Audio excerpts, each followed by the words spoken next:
గారిని ఇంకో ప్రశ్న కూడా అడిగా. ఇదే పెద్ద మనిషి చంద్రబాబు నాయుడు గారిని ఇంకో ప్రశ్న కూడా అడిగా. అయ్యా చంద్రబాబు 30 ఏళ్ల క్రితమే నువ్వు ముఖ్యమంత్రి పదవిలో వచ్చావు. వెన్నుపోట్లు పొడిచో, తడిగుడ్డతో గొంతు కోసో, కుట్రలు చేసో, కుతంత్రాలు చేసో, లేదా పొత్తులు పెట్టుకోను, లేదా నీ ఎల్లో మీడియాలో అబద్ధపు వార్తలు ప్రచారం చేయించుకోను, ఏదోలా మొత్తానికి 30 ఏళ్ల క్రితమే నువ్వు ముఖ్యమంత్రి అయ్యావు కదయ్యా. మరి 30 ఏళ్ల క్రితమే ముఖ్యమంత్రి అయ్యావు. 14 ఏళ్ళు మోసాలతోనూ వెన్నుపోట్లతోనూ ముఖ్యమంత్రిగా చేసి కూడా ప్రజల ముందు నిలబడినప్పుడు, ఓటు నువ్వు అడిగేటప్పుడు పేదలకు ఈ మంచి నేను చేశాను కాబట్టి నా గతాన్ని చూసి నాకు ఓటు వేయండి అని చెప్పకుండా, ఇప్పటికీ కూడా ఎన్నికలు ఎప్పుడొచ్చినా కూడా పేదలకు తాను గతంలో ఇది చేశాను, ఈ చేసిన దానికి నాకు ఓట్లు వేయండి అని చెప్పి ఈ పెద్ద మనిషి అడగడు. ఇప్పుడు కూడా ఎన్నికలు వచ్చేసరికి ప్రజలను మభ్యపెడుతూ జనం ముందుకు వస్తాడు.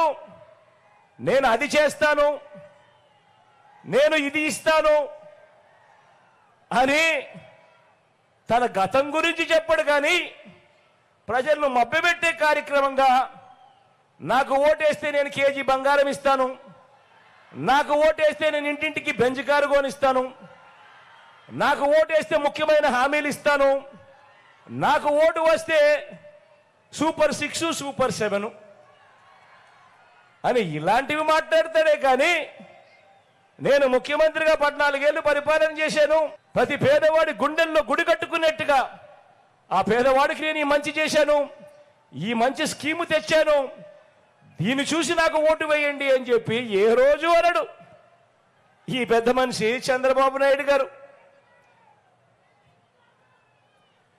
నేను ఇదే ప్రశ్న అడిగా.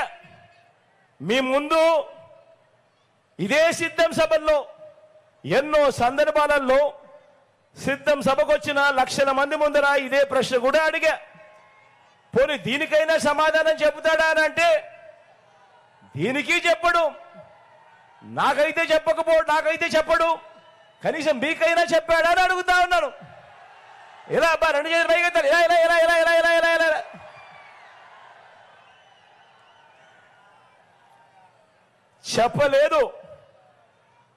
చెప్పలేదు అనే దానికంటే కూడా చెప్పలేడు అనటం కరెక్ట్ ఈ పెద్ద మనిషి చంద్రబాబు నాయుడు గారి విషయంలో. ఎందుకంటే ప్రజలతోనూ పేదలతోనూ బాబు బంధం అతకని బంధం.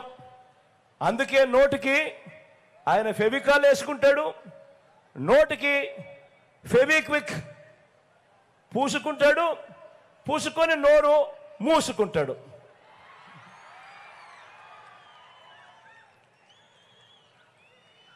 మరి మీ బిడ్డ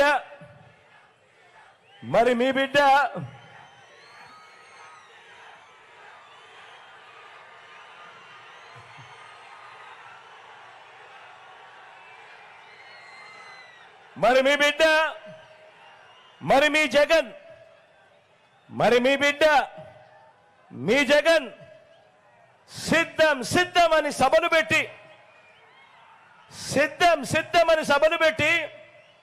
మీ బిడ్డ ఏమి చెబుతున్నాడు అని అంటే ఇంటింటికి మంచి చేస్తూ ఏకంగా 2,70,000 కోట్ల రూపాయలు డీబీటీగా, అంటే నేరుగా మీ బిడ్డ బటన్ నొక్కడం, నా అక్క చెల్లెమ్మల కుటుంబాల ఖాతాల్లోకి నేరుగా డబ్బులు వెళ్ళిపోవడం వివిధ పథకాల ద్వారా. మీ జగన్ తొలిసారి ముఖ్యమంత్రిగా చేసింది పరిపాలన కేవలం 58 నెలల్లోనే.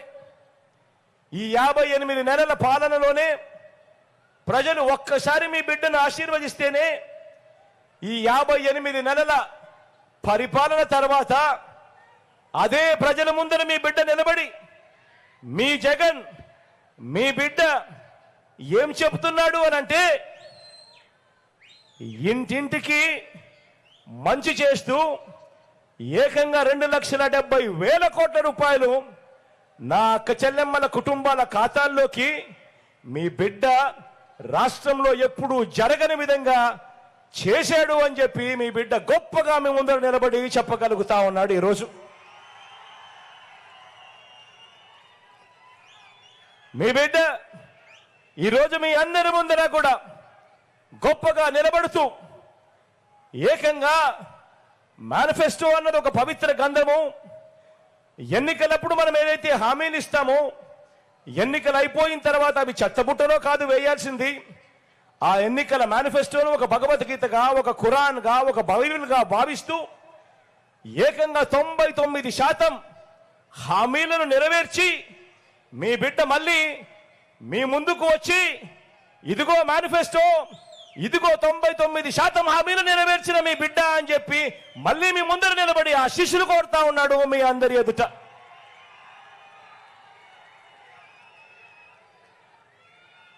మీ బిడ్డ మీ జగన్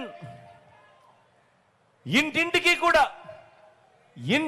కూడా పౌర సేవలు, ఇంటింటికి కూడా పౌర సేవలు డోర్ డెలివరీ చేయిస్తా ఉన్నాడు మీ బిడ్డ.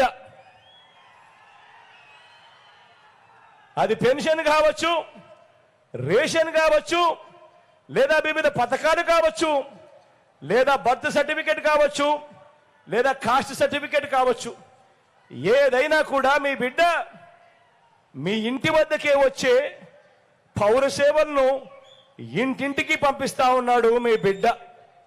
మీ జగన్ ఓ లంచాలు లేని, ఓ వివక్ష లేని వ్యవస్థ తీసుకొచ్చాడు.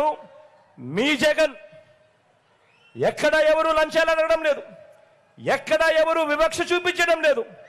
మీ జగన్కు గత ఎన్నికల్లో ఓటు వేయని వారైనా సరే అర్హత ఉంటే చాలు, వారికి కూడా మంచి చేసే కార్యక్రమం జరుగుతూ ఉన్నది కేవలం మీ బిడ్డ హయాంలోనే.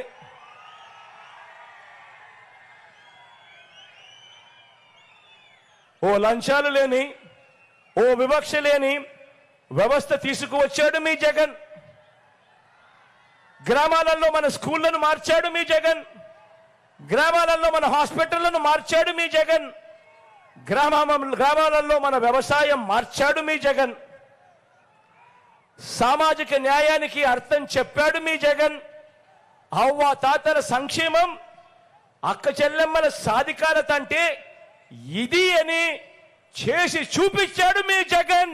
మీ బిడ్డ అని సందర్భంగా గర్వంగా చెప్తా ఉన్నా.